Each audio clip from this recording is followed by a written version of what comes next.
This podcast is featured on the Gun Rights Radio Network. You can hear Gun Rights Radio Network on Stitcher Smart Radio. Stitcher allows you to listen to your favorite shows directly from your iPhone, Android phone, BlackBerry, or Palm phones, on demand and on the go. Don't have Stitcher? Download it for free today at Stitcher.com or in the app stores. Stitcher Smart Radio, the smarter way to listen to radio. Gun Rights Radio Network shows can be found under Sources. Podcasting freedom. It's time for On Target Radio, Chicagoland's only radio show dedicated to educating, entertaining, and discussion of firearms, legislation, and your Second Amendment rights. Presented in part by the Illinois State Rifle Association, Action Target, and Safer USA. Now here's your host, firearm instructor, educator, and enthusiastic Second Amendment proponent, David Lombardo. And welcome to On Target Radio, America's voice for the Second Amendment. I'm David Lombardo, and my co-host Tim Dalan across the council. Say hi, Tim. Howdy, Dave. You notice the mic is still doing the sag. You got drooping mic. I have a drooping mic. It's maybe it's my personality. I don't know. I'm sure it is. It could very well be. I'm not sure. But anyway, Tim and I are here every Sunday night. Tim may be more short-lived than others if he keeps giving me grief, but every Sunday night from 9 to 10 p.m. and talking all things Second Amendment. And it is your opportunity to call in and talk to our guests, challenge them, ask them questions. We will take your questions and comments at 312-642-5600, 312-642-5600, or go to Facebook. Go to Facebook. Like our On Target Radio page, and you can ask a question there. We're watching. We're there. Tonight's show is interesting. I'm not sure how this is going to go tonight. It's going to be very interesting to see how this works. Tonight we're going to be talking about the American Jewish community and guns. And just in the pre-show briefing, we all have our own sort of opinions. So we're going to get to that in a minute. But first, as you well know, it's my rant of the week. And I actually agree with this one. That's rare. That's rare. I was called to task about last week's rant, Take Back America. And it was an email. It said, "Take back America." He who shall go nameless wrote in an email. He said, "From whom? The voting majority, the power of demographics, the rule of law. No one took America from anyone," it said. "The political minority, and apparently you," meaning me, "think you have rights superior to the majority of Americans as though you know better," unquote. It's a scathing indictment, to be sure. The liberal... You want just it's fine. You just jump in. You can read it for me. It's a scathing indictment, to be sure, but one that falls far more squarely on the shoulders of the liberals. When the vote goes the way of liberals, it's democracy in practice, and complaints from the right are childish rants seeking to subvert the will of the people. When a vote goes against the liberals, well, that's a different story. It doesn't count. Take, for instance, the recent shellacking the Messiah, his four horsemen of the apocalypse, and the U.S. Senate took over their ridiculous anti-personal protection initiative. What happened to the vox populi the liberals professed to be so important? The people spoke, the anti-personal protection crowd lost, and so the only logical conclusion is that mean old underhanded NRA juked the numbers. The NRA subverted the will of the people. Now, let's just get this straight. The NRA doesn't have one single vote, not one. What it does have is the collective voice of millions of Americans, and the NRA can mobilize those voters to make telephone calls. The only thing all politicians have in common is they want to ride that gravy train as long as possible, and the voice of millions of voters warning them that their tenure is tenuous makes one heck of a difference, and that, boys and girls, is vox populi.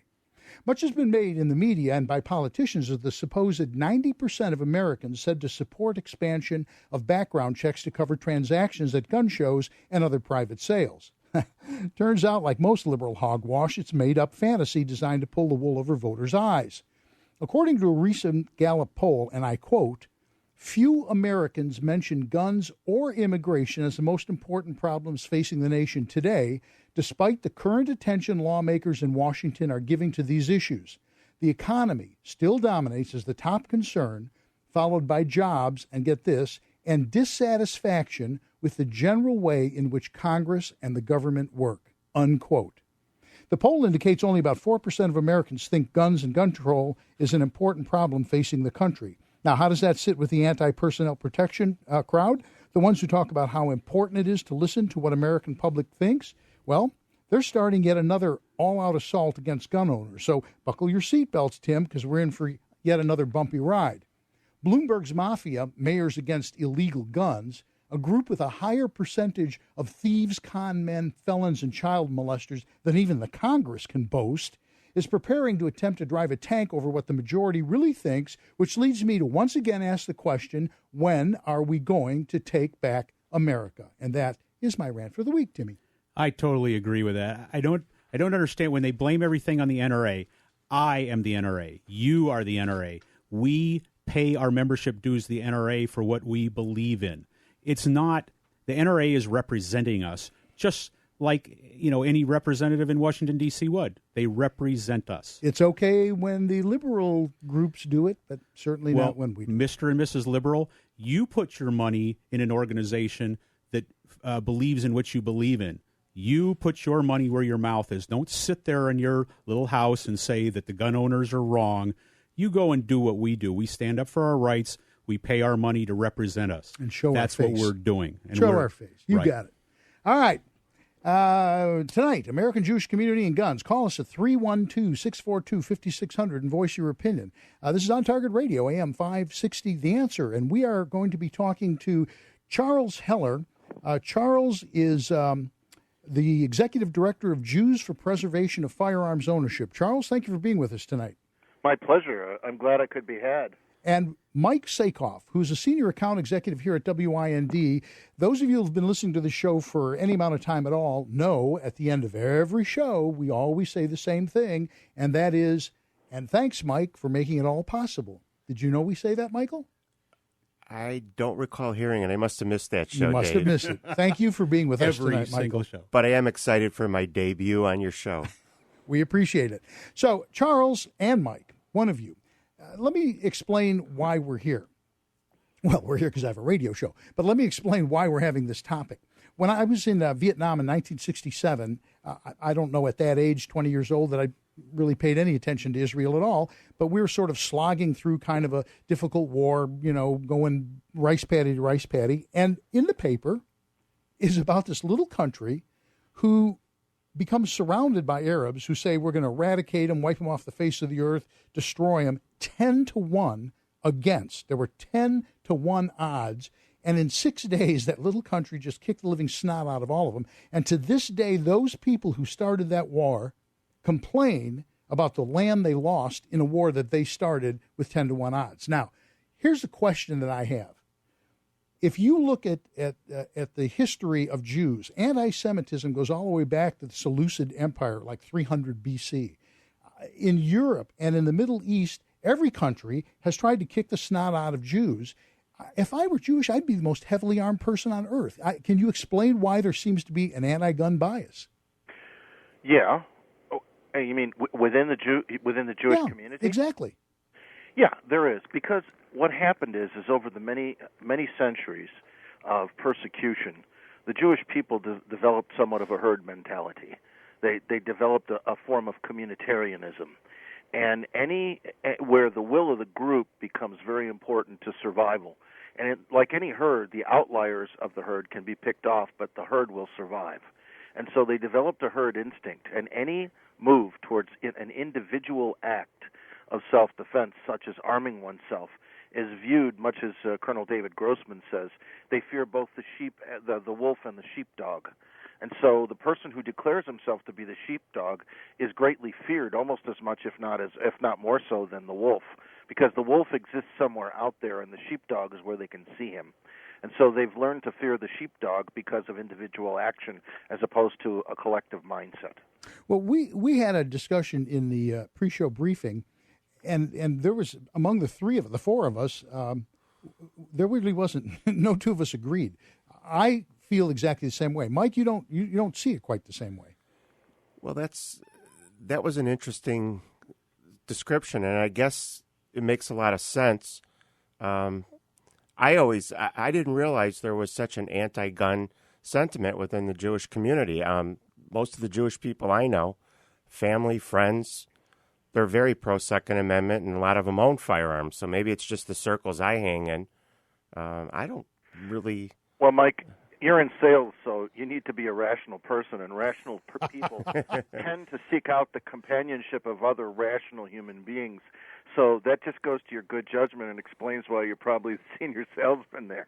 I think it also has, I was telling Dave and Tim also, it has a lot to do with my family. My grandfather was a Chicago police officer for 25 years. Mm-hmm. My dad was a Marine, and we were, my brothers and my sisters, we were all exposed to firearms when we were young. So, maybe I'm bucking the norm a little bit, but that's kind of my frame. No, I think you're normal because the guys who came back from World War II did not have an aversion to the tools of freedom and the tools of force. My granddad was a judge for 21 years in the municipal court in Chicago, and there wasn't a day he went to work without a .38 in his belt line. And my dad was a bailiff, then he was in World War II as a tanker in the 702nd Tank Battalion, and he always had a .45. And may I tell a short story?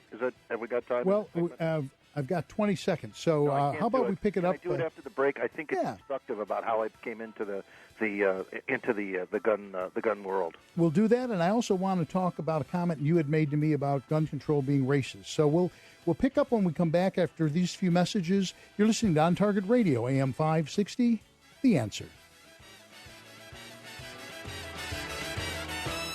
For over 100 years, the Illinois State Rifle Association has supported the rights and freedoms of Illinois citizens to keep and bear arms. For over 100 years, the ISRA has supported the use of firearms as a sport for personal protection and as a fundamental aspect of national defense. For over 100 years, the Illinois State Rifle Association has been supporting you. Don't you think it's time you supported them? ISRA.org or 815-635-3198. The Illinois State Rifle Association, supporting you. For 35 years, Pelcher's Shooter's Supply has served the Lansing area. Pelcher's offers new and used firearms sales, appraisals, and gunsmithing service. Pelcher's new spacious showroom has hundreds of major brand firearms and supplies, and PelcherGuns.com features daily specials. Pelcher's Shooter's Supply on the corner of Ridge Road and Henry Street in downtown Lansing. Online at PelcherGuns.com or call 708-474-0662. You're listening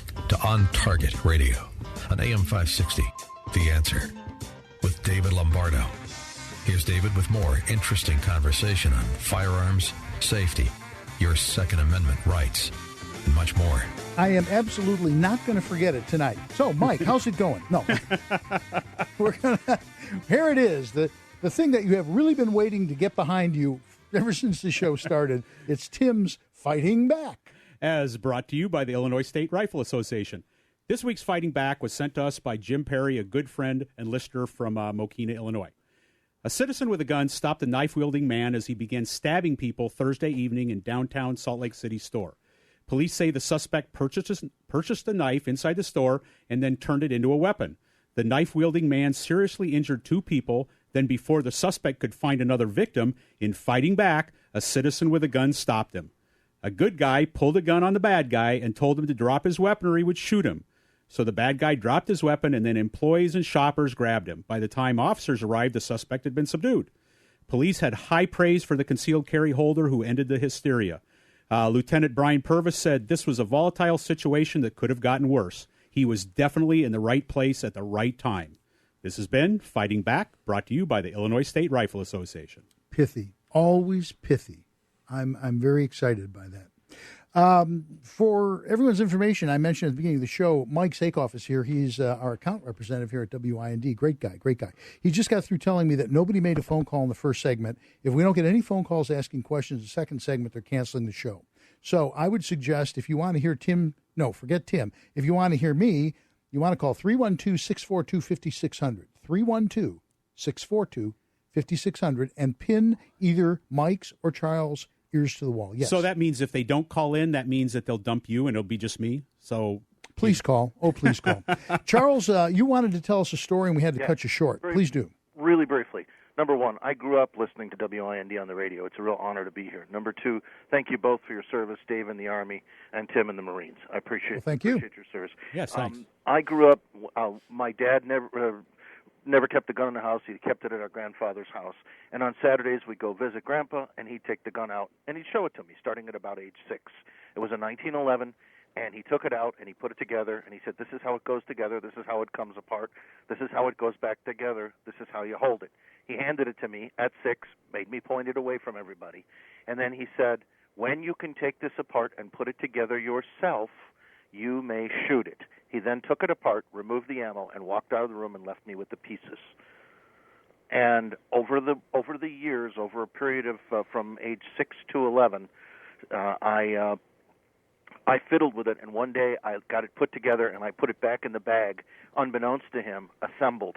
And when I asked him the next week to take it out, he reached in for the parts and came out with a whole gun. Cool. He said, hey, how did that happen? I said, I figured it out. He said, when do you want to shoot it? I said, how about on my birthday? And for my 11th birthday, we went to Bell's, back when Ma Bell still ran. Oh, yeah. Oh, my gosh, on Mannheim. Yep. Yes, exactly, on Mannheim near the airport. And that thing made music so sweet I have never lost the tune. That's how I got into the gun culture. Now, and subsequent to that, I always had a range in the basement of my grandfather's house at 636 Melrose, just one house away from the one house west from Nettlehorst School. And I had a range, a BB gun range in the basement. I had an 1894 Winchester, and I probably fired 30,000 BBs at a coffee tin lid 60 feet away until I could not miss. And that's how I got to be part of the gun culture. An interesting way to get into it, no doubt. You're listening to AM 560, The Answer. We're talking about the American Jewish community and guns. And our guest in the studio this evening are Charles Heller, Executive Director of Jews for the Preservation of Firearm Ownership, and Mike Sakoff, a Senior Account Exec here at WIND. Would you say, Charles, that, and I want an opinion, obviously, but would you say that the Jewish community in the United States tends to be liberal? Yeah, for the most part, probably 65%, maybe 62% liberal, and and none of it, because we tend to be more professionals, more lawyers, more doctors, more accountants, more white collar professionals. We tend to be in professions that have less to do with firearms, although certainly not entirely. Now, you had made a comment, and it's something that I felt for a long time. I have been saying for a very long time that gun control is racist. And the most recent example is imposing all kinds of taxes to own a firearm in Chicago so that the very people that need it the most are unable to afford it for personal protection. Give me your take on the gun control is racist. Well, for instance, this morning I had on my program here in Tucson, Mabel Goodman in Chicago. And Mabel is a lady who is 26. She's black. She's a single mom. She's working very hard. She just got her degree from the community college there. She's working 2 jobs, and she had a home invasion robbery. She lives in the 60625 zip code, 26. She's west of downtown a ways. Okay, yeah. And she called the police 4 separate times during the home invasion. She locked herself with her child, her 5-year-old, then 4, I believe, in the bathroom. And while the people were in her house and was calling 911 frantically, 4 phone calls over 30 minutes did not elicit a police response. About 40 minutes later, they altogether they arrived there. She then called her family. They showed up, and the burglars had a tail gunner lookout outside. And when the tail gunner spotted her family show up, he called to the burglars, and they exited quickly. That's how the burglary ended. Luckily, she wasn't injured. She had no weapon, and she had no idea of how to get a weapon. She is now looking for one. Well, and you know, I have to say that we can't blame the police because no one could afford the taxes to put a cop on every corner. But that's the reality. Well, when seconds count, the police are only minutes away. Exactly. And you know, it's the argument that we've made for years, and that is each person should be responsible for their own well-being, and the state shouldn't be a nanny state, and that's, I think, what the issue is all about. It's not the police's fault that, you know, it takes them that long to get there. As you said, we can't afford to put a cop on every street corner. And I don't think we want one there either. No, we don't. So you know what they call that when there is one, right? Exactly. We have a call from Woodrow. Woodrow, how are you doing this evening? Hi. Thank you very much for taking my call. I understand that the Jews for the Preservation of Firearms Ownership is based in Wisconsin, and I thought the leader might like to know about a letter that I sent to the Milwaukee Journal that they refused to publish. It was when their mayor said that the NRA idea of having armed guards at schools was ridiculous and would lead to a police state. And I said, that doesn't lead to a police state. It's taking away people's rights and disarming them that leads to the police state.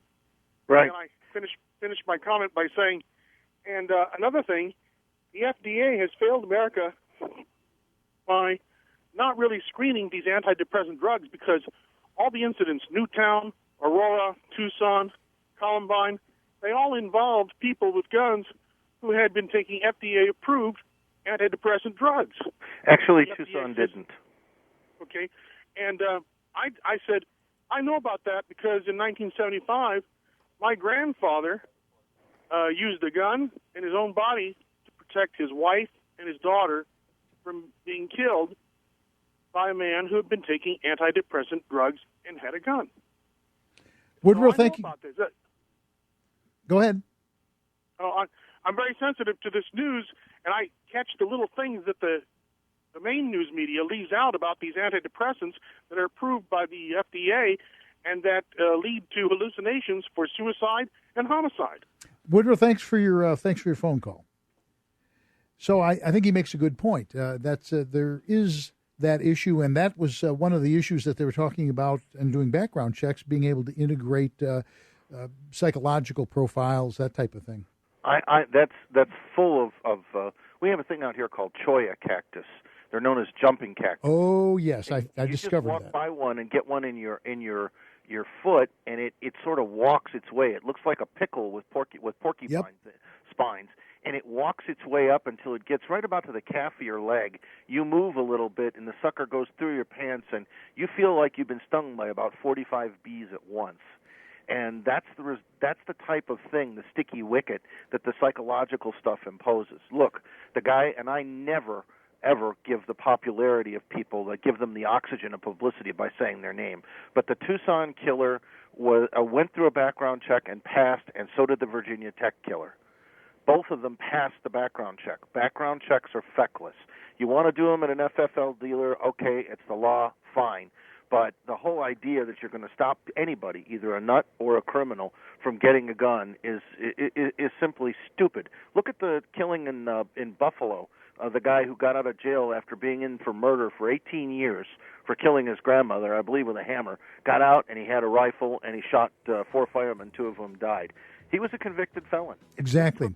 We're in the next segment, we're going to have Richard Pearson, Executive Director of the Illinois State Rifle Association. Charles, can you hang on to come back in our fourth? I'd be glad to, and I know Richard well from GRPC. I'd be happy to talk with him or wait, either way. Well, we will have Richard's pithy words coming up after these few messages. You're listening to On Target Radio, AM 560, The Answer.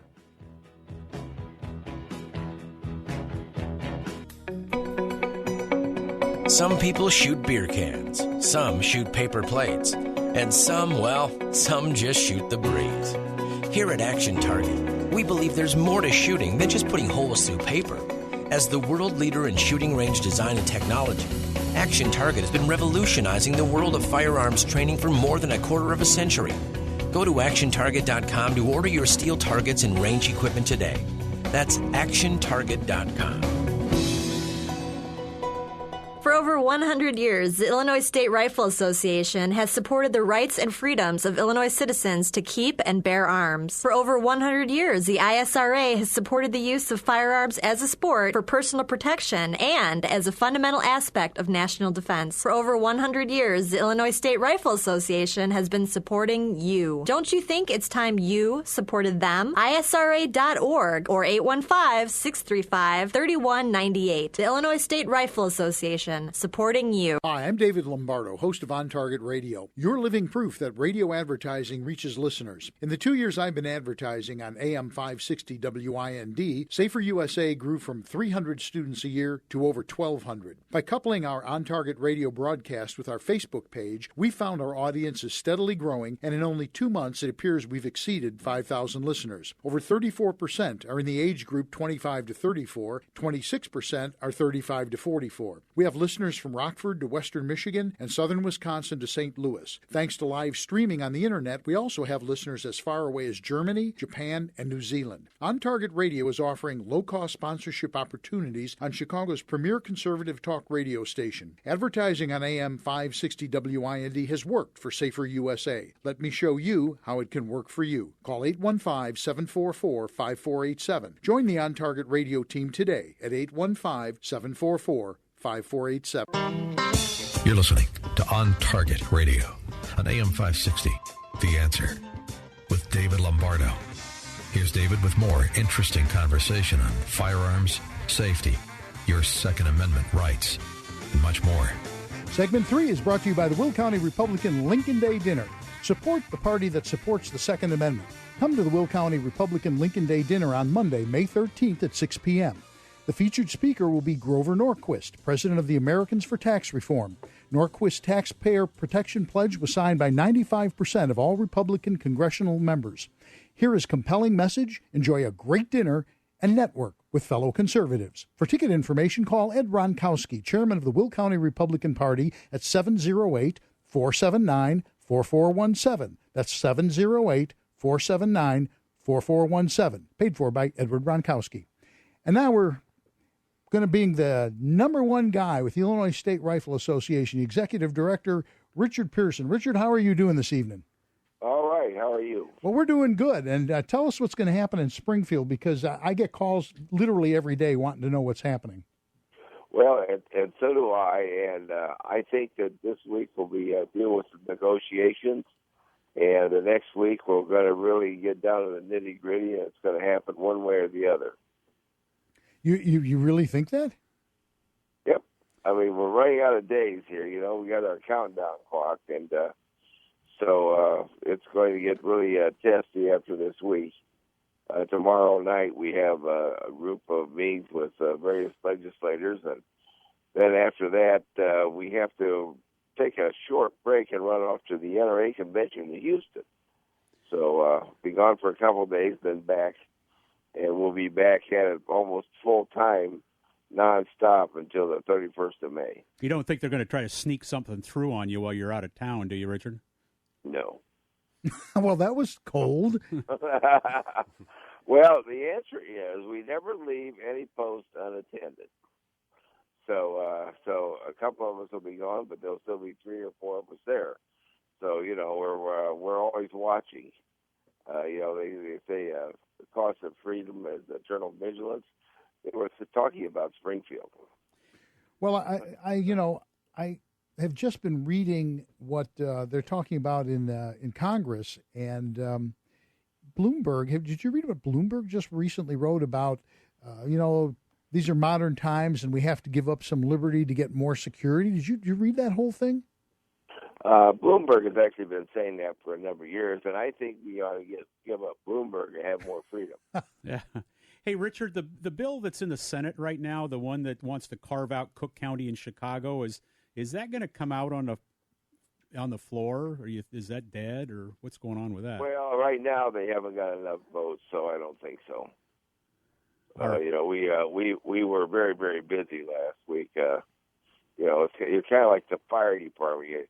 You sit around and you train and you plan, and all of a sudden the alarm rings and you go do your thing, and I think they don't have enough votes to pass it. It's extraordinarily unpopular, so I don't think that it will come out. But the reason it isn't coming out is because all the phone calls and all the things going into the senators and representatives down there, people don't want this kind of nonsense. You're listening to On Target Radio, AM 560, The Answer. Richard, are there any significant differences from the bill that you think will come back up for a vote next week and what we have looked at in the past, the more favorable bill? The answer is I think that there might be a couple modifications to it, but nothing all that significant. I think it's important to realize that we have to get a concealed carry bill that is a shall issue throughout the state. That is our goal. Exactly. It has to be reasonable. And, most of these bills have been passed, and people work on them for years. It's not like making toast, you just push it down, and 45 seconds later you get toast. We have a horribly anti-gun city against us who are really pouring on the coal, but we're capable of pushing back on it. So most of the places in the United States don't have that ability. Organization like the Illinois State Rifle Association. So we're really pushing back hard on this, and we're not going to give in very easily or at all. Anything coming up in terms of the ISRA? Anything that you'd like to pass on? You got about maybe a minute. Well, the only thing is, of course, we want everybody to out there, if they have anybody in their household, they're a firearm owner, make sure everybody in their household has a FOID card. That's one of the things we want to do, is we want to make sure that we have plenty of FOID cards out there, because that will be required whether we go to constitutional carry or we go to regular carry, some form of carry under the law. And so that's going to be required. So we want everybody to apply as fast as they can and try to get a FOID card, because it's been underfunded by the governor. That's the problem with it. It's not exactly the Illinois State Police. They've been asking for more funding, but the governor won't give it to them. So the governor is the problem here, and we need to push him hard to make sure that that happens. We need to push him out. I understand that there is space next to Blagojevich, so maybe we can work something out on that one. There is. We have our own wing. That's it. Richard, thank you as always for being on the show. We're always happy to have you. Thanks, Richard. All right, thanks. Bye. All right, and so that's what's happening with the ISRA and what's happening with concealed carry, and we're going to be back with more American Jewish Community and Guns after these few messages. You're listening to On Target Radio, AM 560, The Answer. I'm David Lombardo, president of Safer USA, Chicagoland's most popular firearm training school. We continue to offer our popular home protection and concealed carry seminar every month. This 8-hour seminar covers everything you need to know to safely and legally use a firearm for both concealed carry and home invasion, and qualifies you for Florida and Utah concealed carry permits good in about 30 states. Be sure to call and ask how we can help you raise funds for your organization or provide a guest speaker. We're also offering the NRA Basic Pistol Course and our Tactical Pistol 1 and 2. As always, I offer private one-on-one instruction for Basic Pistol, Chicago Firearm Certification, and Basic Home Defense. For further information, please call 877-954-3030 or go to saferusa.com. Safer USA, choosing to own a firearm is your business. Teaching you to own it responsibly is ours. That's 877-954-3030 or saferusa.com. You're listening to On Target Radio on AM 560, The Answer, with David Lombardo. Here's David with more interesting conversation on firearms, safety, your Second Amendment rights, and much more. And we're back with more On Target Radio. We're talking about the American Jewish Community and Guns. We have a call. We have on the line Charles Heller, who is the Executive Director of Jews for the Preservation of Firearms Ownership. You still with us, Charles? Shalom. Good. And we have an interesting call from Mark, Charles. I think you'll find this interesting. Mark, how you doing? Hey, David. How are you doing? Go ahead and ask your question. You got about 1 minute. Ask your question. I think it's very interesting. Sure. Actually, I'm going to say two comments. I told both of them to your screener. The first of all, I was a young teen when the Vietnam War ended, and just old enough to realize what a raw deal they got. And so I've always made it a point that whenever I see a vet or any vet, I just thank you so much for your service. So to you and to Tim, thank you for serving our country so faithfully. And to any Vietnam vets that are out there, like I said, when I was a young teen, when you guys came home, I'm sorry for what you got treated with, and just thank you so much for your service. That is kind of a standalone point, but it also leads into my second point. And I've seen two, I think, articles on like the Drudge Report or whatever that said that in some military training they had listed conservative Christians, Catholics, and in fact Jews. So it's timely that I think Charles is on the phone as potential, I think, terror perpetrators. And, you know, just like anything else, if it leaks out once, it's one thing, but if it's twice and possibly three times, it just seems like there's an undertone, or, you know, possibly senior military is perpetrating a fraud. And I just would wonder what your thoughts are and and especially as former military, we pray for our troops at our home pretty much every night, and I just wonder what your thoughts are about these reports, if you've heard about them, and if you haven't, I want to make your listeners aware of them. Mike, thank you. Mark, thank you very much for the call. Charles, what's your thoughts? I don't understand his question, and I also think it's aimed because I did not serve. I worked on the Silver Sides as a civilian volunteer when it was in Chicago, but that's as close as I came to service, and I was in ROTC. So I don't understand his question. I'm sorry. What's he saying? What's he asking? Well, I think he was asking that, or he was suggesting that the military was actually actively looking for, I guess, fervent, radical type Christians, because the military doesn't trust its own. Is that what you're saying? Zealous, exactly. Zealous. Well, that's been true since my dad was in the military in the 40s. I mean, senior people have always had a mistrust of enlisted people, and enlisted people, to some extent, have resented officers because the enlisted people do the work. I don't think that's new or novel or special. And I think if a person signs a pledge that says up to and including the price of my life if necessary to his country, that means that he's trustable with a firearm. In my way of looking at things, I totally agree with you, Charles. I agree too.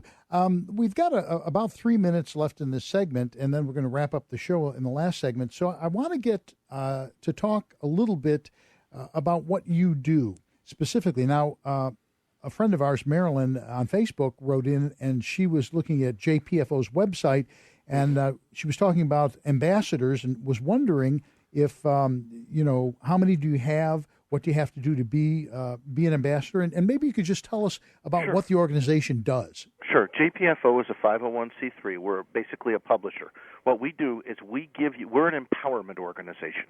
What we do is we give you the tools to go out and bash your legislators with the truth.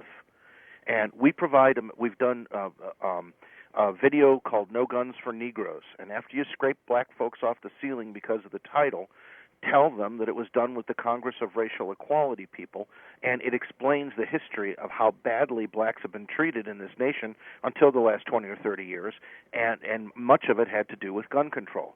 We give you the tools to go out and give those things to your legislators and to your friends, have a party, have people over, play the DVD for them, sit them down, feed them, give them a glass of wine, let them watch a great movie, and you can change hearts and minds in ways that you could never do by talking to them. As far as ambassadors go, ambassadors are basically recruiters, and they are people who will go to gun shows, tea parties, and other similar events and sign people up to be members of JPFO. It's pretty simple. There's no pay for it. We'll pay their parking if there's a parking place at a gun show, and we'll pay the table at the gun show for them.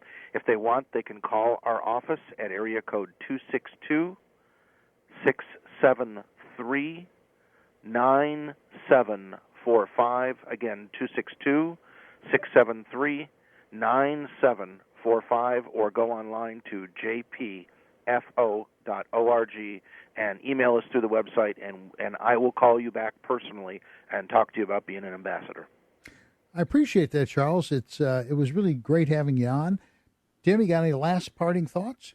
Well, Charles, I think there's I don't know if we want to say it's a phobia or whatever, but I think most people probably don't understand when you're talking about Jewish people, what that stands for in on our show and the people we know, what we're talking about with, how you understand firearms. Mike is a pro-firearm guy. I have a good friend, Jerry Feinstein, who is a Civil War reenactor. He's a big gun guy. So, I know of people, but I hadn't really heard that Jewish people might be against this until this show. Oh, the Schumeroids exist, and a lot of the biggest people in the anti-self-defense rights movement is Jewish. But, also, so are some of the biggest names in the pro-self-defense civil rights community. Alan Gura, sure. Gottlieb, Alan Corwin, these people that are myself, that lead a national organization. There's a lot of Jewish folks that are pro-rights, and they're not anti-rights bigots. Well, so Charles, I think there's a good balance in there in the leadership. Charles, it sounds like there is. We thank you very much for being on this evening, and we hope to have you on again very soon. My pleasure. JPFO.org. You got it. Thank you. We'll be back with more On Target Radio after these brief messages. You're listening to AM 560, The Answer.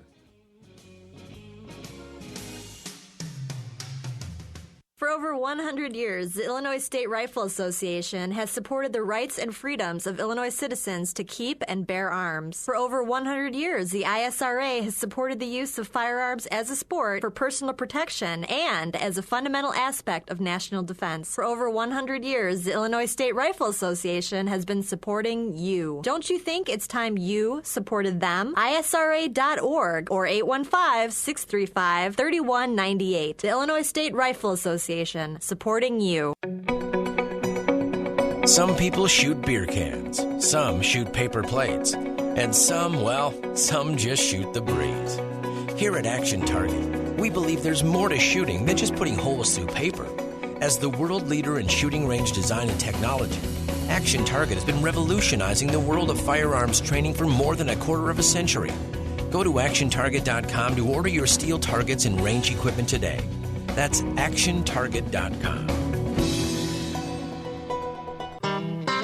You're listening to On Target Radio on AM 560, The Answer, with David Lombardo.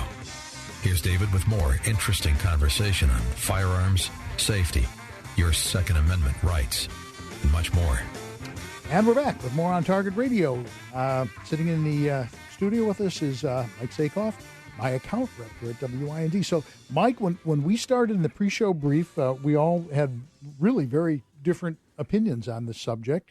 You were thinking that there really, isn't a lot of difference. You're just a demographic of the population. You were you didn't know, and I was like, wow, they all hate guns and they're all liberal. So where are we now? Well, I think all of us talking agreed there really is no difference from my perspective. I think it's got to do with your family and how you grew up and your exposure level to firearms, and your parents are big influencers. My dad and my grandfather were both influencers. I mean, pretty much all the Jewish friends and family I have all own firearms. So I guess. Do you have any Jewish friends that are what you would consider very radically against firearms? Do you personally know? I have some very liberal, in that 60% or so. I do have some friends that fall into that 60%. Hate to use labels, but liberal. And I don't know how much we've talked about firearms. Well, I guess I'm asking in the Jewish community. We all know together. Throwing race and religion out of the picture. We all know that generally liberals this way, conservatives are that way. But in the Jewish community, the liberals of the Jewish community, are they any different than what we consider the garden variety liberal against guns? I don't think so. I think a person's political beliefs are much more of an influence than their religion when it comes to, talking about politics and the Second Amendment and owning or not owning firearms. I don't think it's along religious lines. I think it's more along political lines. Right. I think that's probably is true. I think it is. I mean, it's interesting because you work here, and this is a Christian station. I think those lines. This is 2013. I think those lines probably have just blurred a lot. I'm not sure that they exist like they did 25 years ago, for instance. Yeah, I think you're right. This is a Christian broadcasting company, and I know people, we talk about all the political issues here. Sure. Because Monday to Friday, we're in such a highly political environment. And, most of the Christians I work with here, too, I'd say the majority of them don't own firearms. But they all seem to be pretty pro-Second Amendment. They just don't happen to own firearms themselves. Well, Mike, I really do appreciate you coming on the show tonight. Thank you very much. My pleasure, Dave and Tim. Thanks for having me. Oh, yeah, sure. We want to do a little quick plug-in here. May 4th at the Aurora Sportsman's Club, we are going to teach the NRA Basic Pistol Class and Tactical Pistol 1 and 2. No. On May 4th, we are teaching Basic Pistol in Bondfield at the Illinois State Rifle Association range. That's right. If you are in Joliet or south, we have an NRA Basic Pistol Class in Bondfield. If you are closer to Waterman, Aurora, and north, the 18th in Waterman. I stand corrected. Sorry. May 11th, Tim and I will be up in Crystal Lake to meet and greet people at On Target Range. It's their first anniversary. They've invited us to come up and meet and greet and celebrate that. May 18th, we'll be doing home protection and concealed carry in Elmhurst. And May 19th, we will have a special 2-hour show from 9 to 11 talking about the 15th Annual Clyde Howell NRA Youth Shooting Sports Camp. We'd like to thank our guests this evening, Charles Heller and Mike Sakoff. I'd like to thank Robin Zeeland, our call screener, and George Hoffman on the board, even though he makes weird noises sometimes. We'd like to thank our sponsors, Action Target, Pelcher Shooter Supply, Illinois State Rifle Association, 31 Moons website developers, and Safer USA. Next week, we're going to talk about youth shooting sports programs. We're going to have some experts in the field. Until then, friend on Target Radio on Facebook. Say goodnight, Tim. Good night, everyone. You did that straight. Thanks for listening, and we hope you'll be back next Sunday at 9 p.m. for more on Target Radio. And sitting here in the studio, thanks, Mike, for making it all possible.